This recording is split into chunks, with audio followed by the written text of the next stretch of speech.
Hi, I'm James Robinson, and this is my stock pick of the week. My pick of the week is simply a stock that I think represents a great buy that week. My criteria for what makes a great stock is very simple. I look for great companies with a durable competitive advantage or an extremely good return on invested capital.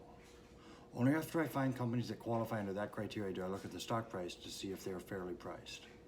In other words, I look at dozens and dozens and dozens of companies, looking for the companies that I think are very, very solid companies. Once I find a solid company, then I start asking myself, is this a company that can be purchased at a good price? Most of those companies, most of the companies that I think are really good companies are not currently available at a good price, and so we don't buy them. But we put them on our watch list, and I wait, and I wait, and I wait, and sooner or later things change, and every once in a while a company becomes a company that's both a solid company and a company at a reasonable price, and that's the companies that I'm suggesting you should buy. My stock pick of the week this week is Lyondellbasell, symbol LYB. Lyondellbasell Industries is a worldwide chemical and plastics company. The company sells a vast array of chemicals as well as refining crude oil into gasoline, diesel, and jet fuel. It sells products in over 100 countries, and it is the world's largest producer of polymer compounds and the largest licensor of polyolefin technologies. Founded in 2005, it is the result of a merger between Basell Polyolefins when it acquired Lyondell Chemical Companies. LYB has 19,450 full-time employees. The company is based in London, England. However, it was founded in Houston, Texas. As of June 14, 2019, the company had a market cap of $32 billion, revenues of $38 billion, profits of $4.27 billion. Company has a PE ratio of only 7.78. It has a yield of 5.39, and its debt is $11.55 billion. As always, I evaluate companies on 29 categories. 9 of those are operating categories, which is simply how good a job the company does delivering goods and services to its customers. 10 of those categories are financial, which is how well the company handles risk and debt and how much money they've borrowed. And the third one is management, which is what kind of job the company does in returning wealth to its shareholders. This company is only slightly above average in terms of operating. However, its management is extremely high. Its grade for financial components is 2.9, which is also very good.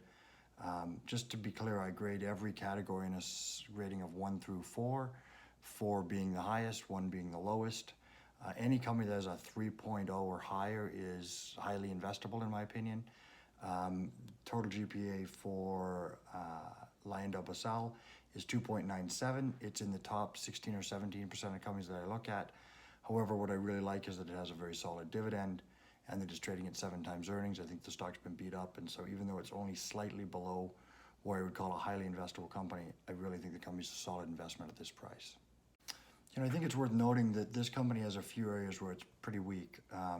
Gross margins are low and getting slightly worse each year.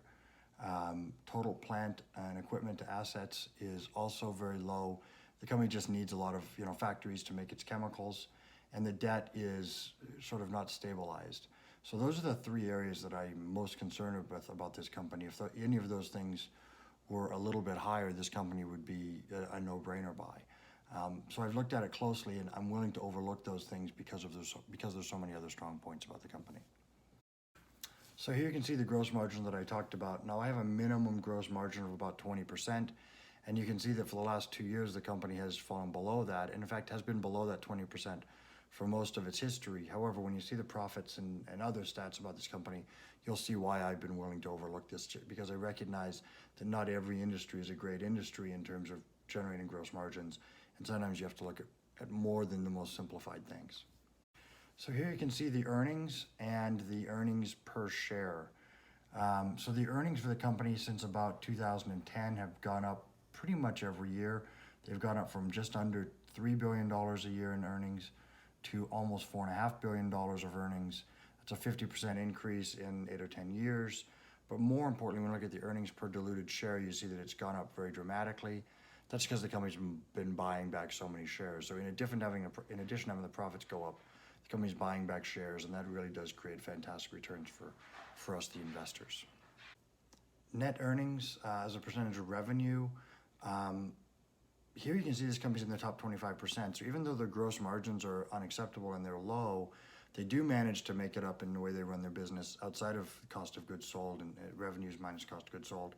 And you can see that the company does seem to do a pretty good job, at least for the last 6 or 7 years, in terms of generating net earnings relative to revenue. So this is one of the things that allows me to overlook the gross margins and feel more comfortable about the company. Another thing that makes me feel good about the company is its selling and general administrative. If you look at selling and general administrative, which is something that really is to some degree in the company's control, when you see selling and general administrative costs very high, that means the company isn't doing a great job of really keeping control of those costs. This company, I think, does the best they can in the areas where they can, and you can see they're in the top 10% generally of selling general administrative costs. But when we look at plants and equipment, you can see that they're very high. They're in the bottom 25%. But again, some industries just need real estate and equipment to produce their goods and services, and you have to accept that. That's a necessary evil, and that's the case with this company. And you can see that it's been pretty flat for the last 3 years, but generally trending up since 2010, which we don't love. But again, in all, again, with the profits going up every year, we're okay with it. So inventory has been going up, and that's inventory as a percentage of revenues. We'd like to see them start to get that under control. It's not great. One of the things, it's the top 30% of companies have no inventory at all. They're selling goods and services. So it's a little bit of a misnomer that you see this number as high as it is. It's an average company, slightly below average in terms of inventories. If you look at R&D, though, the company is very, very good. Again, 50% of the companies do no R&D. A company like this has to do R&D to continue to produce its products.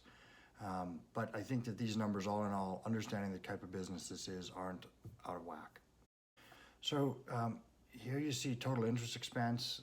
It's gone down. It's really not very significant as a percentage of revenues. Interest expense as a percentage of operating income is below our goal line. You can see that there was a big bump when they first started the company. Interest expense was really high and they weren't making any money. But right now you can see that for the last, I guess since 2013, this company has been below our goal line in terms of not spending too much money on interest. And the interest expense is leveled out. So again, there is more debt here than I'd like to see in this company. I'd like to see them pay down this debt. However, the interest isn't a problem in terms of operating income, and nor is the interest increasing dramatically enough that I'm going to lose sleep over it. Here you see total debt. You've got total current liabilities that have been going up.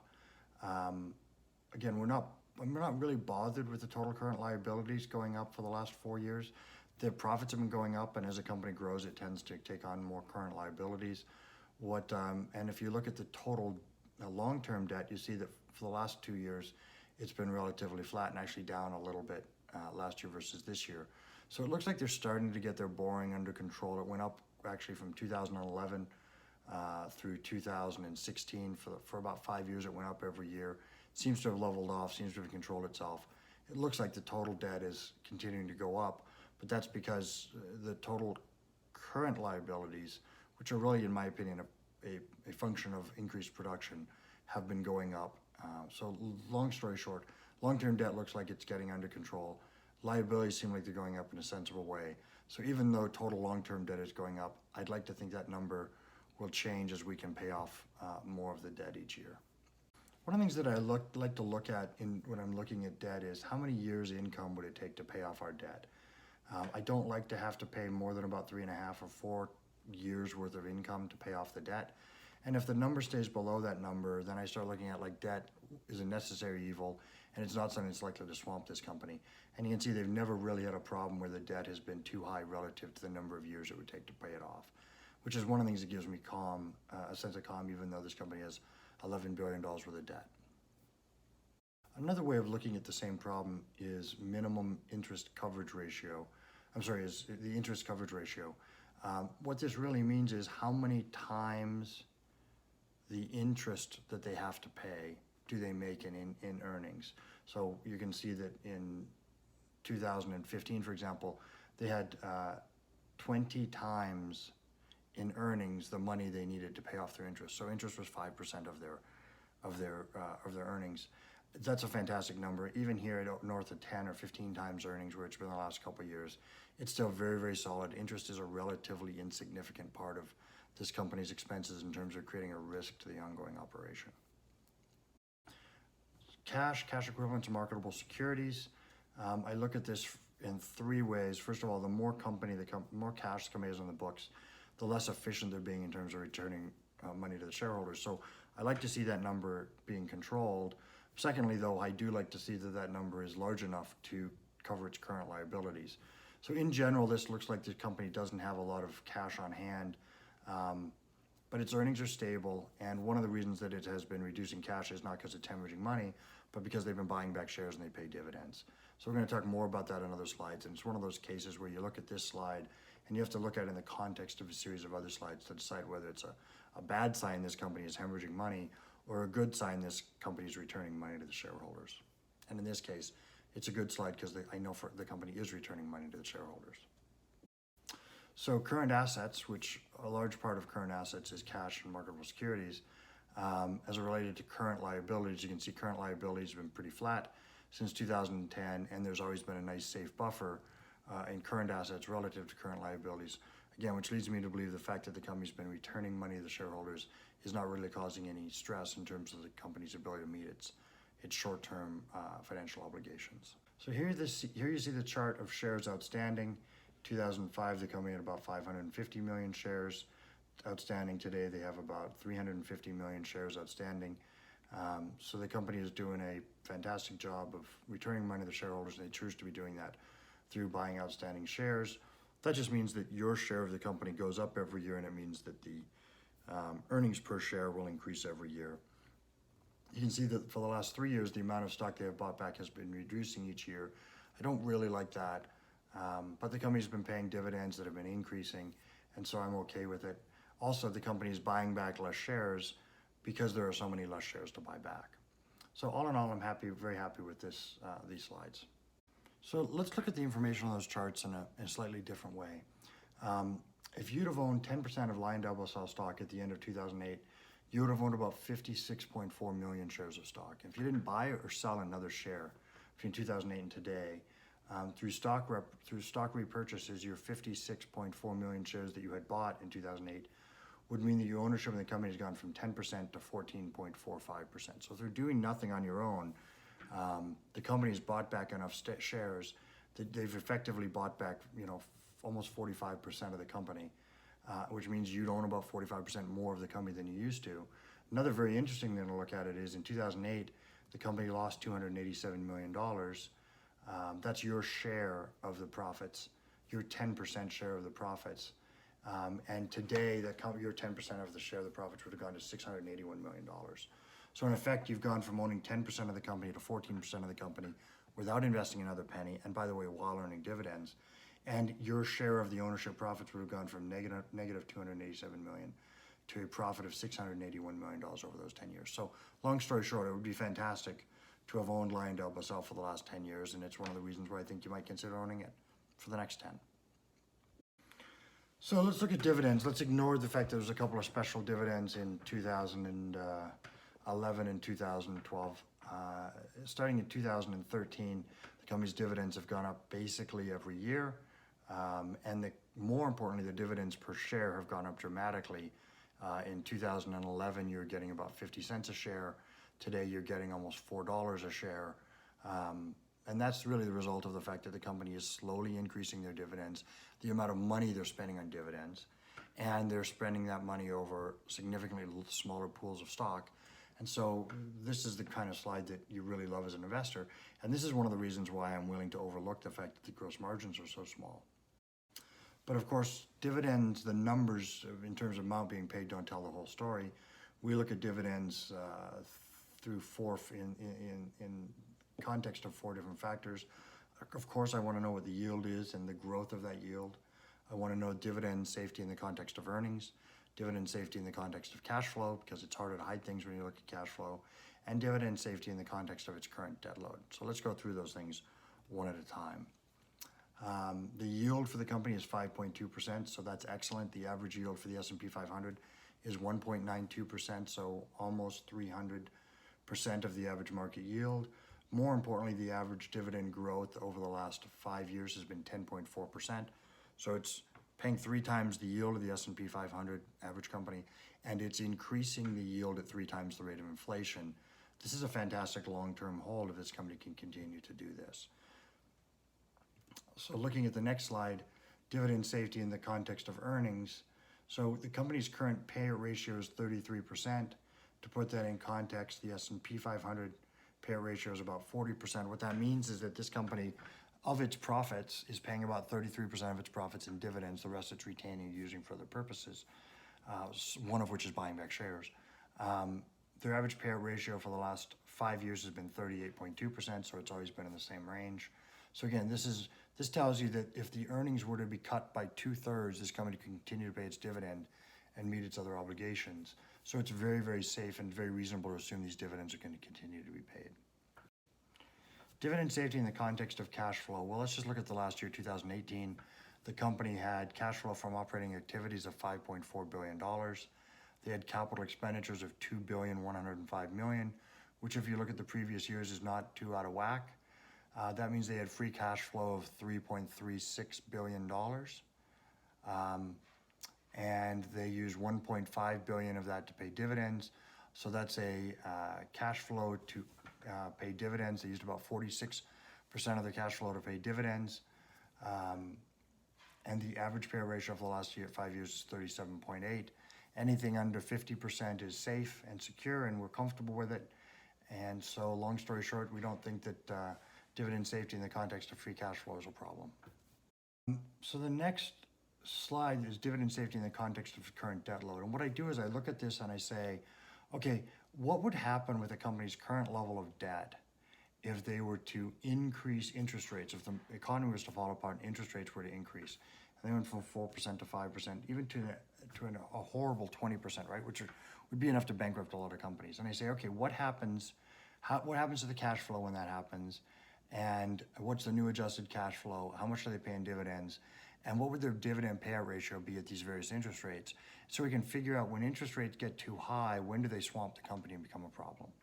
So in this case, just using the most extreme example, if they were to pay interest of 20% on their debt, that would be a $1.3 billion reduction in cash flow because $1.3 billion additional money would be going to interest. The new adjusted cash flow would go from about $3.5 billion to about $2 billion. Their dividends are $1.5 billion. So that means that free cash flow minus dividends is about $450 million. So there's still a buffer zone. They'd still be profitable. Even if interest rates went to 20%, this company would still be profitable, and it would only be paying 76% of cash flow out to pay dividends. So that tells you that the debt level of this company is not a problem, interest payments are not a problem, and that the dividend is very safe regardless of what happens with interest rates. So shareholders' equity has been pretty stable since 2010. That's despite the fact that they bought back about 45% of the company in terms of buying back shares and paying out dividends. So this tells me this company is not holding money. It's giving money back to the shareholders. And we like that. We'd like to see the company kind of gradually going up in terms of shareholders' equity. But more importantly, the profits go up and we own a larger slice of the company every year due to stock buybacks. So two of the things I care quite a bit about is return on assets. So how much money does the company need to hold and control in order to run its business?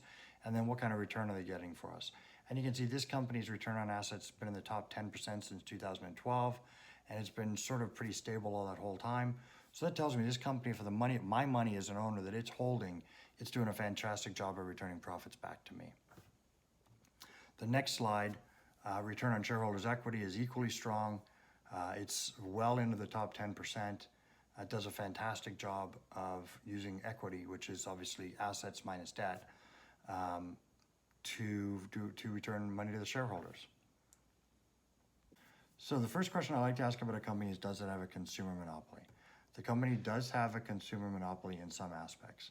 It's the largest producer of polymers in the world and the largest licensor of olefins. So due to the sheer scale in those industries, it does have a competitive advantage. Is the company on solid financial footing? It is. The company has $11 billion in debt, and that's a lot. But the debt is manageable in interest payments, and the interest payments are not a significant threat to profits, nor are they a significant threat to reduction in dividends. The company does reward its owners. It has a 5.2% yield. That's 300% of the S&P 500. The dividend has grown at 10.5%, which is 3 times the rate of inflation over the last 5 years. And since 2008, the company has repurchased over 45% of its outstanding stock. So in addition to that, the company's earnings have been gradually increasing every year since 2011, and earnings per share have increased dramatically, and that's really the result of share repurchases. So I think there's 4 ways we're likely to profit from this stock. I believe the earnings will continue to rise, which will cause an appreciation of our stock. I believe the PE ratio is far too low at under 8 times earnings. I believe if the company's stabilized income, its PE would increase, thus give us a more than acceptable return. I believe the company pays a good dividend, and the dividend will increase at an attractive rate, which makes the company attractive. And I believe this company will continue to repurchase back shares and increase our ownership. So if any 1 or 2 of these things can happen, then the company is a more than acceptable investment. But the present of all 4 make it an extremely attractive stock. So would I buy this stock? Yeah, at its current price of $86.50, I would recommend this stock. So this slide represents a running tally of Robinson's stock picks of the week and how we're doing with our investments. Again, the company that's in dark green, Altria Group, we bought the 4th of February. We sold it 56 days later and made about a 19% return on our money. We then reinvested the profits, but not the original amount, about $1,600, into about $1,900 back into Altria stock. And we plan on holding that long term because we really like the dividend. The rest of these stocks, you can see we told you to buy T. Rowe Price, Argan, Martin Transport, Apple, Altria, H&R Block, Waddell & Reed, Phillips 66, PetMed Express, and Lyondellbasell, which we just told you to buy. You can see we're up about $2,600 on those investments. I should let you know that I'm going to be selling this weekend H&R Block. We've made about 15.9%, and we've owned that stock for about 67 days. So we're gonna go ahead and book our profits there. But again, that's another company that I like the dividends. So I will probably take the $1,500 in profits and buy a more permanent stake in that stock, and then use the rest of the principal to continue to reinvest. So that's where we are in terms of the stocks we've suggested that you should buy. We've got 1, 2, 3, 4, 5, 6, 7, 8 of them up, and 1, 2, 3 of them down. The 3 that are down is Argan Technologies, which is down 11%, Altria Group, which is down also 11%, and Waddell & Reed, which is down 10%. Hopefully over time those stocks will turn around. This will all look good, but I'm comfortable with where we are with our investment so far. Thank you very much for your time.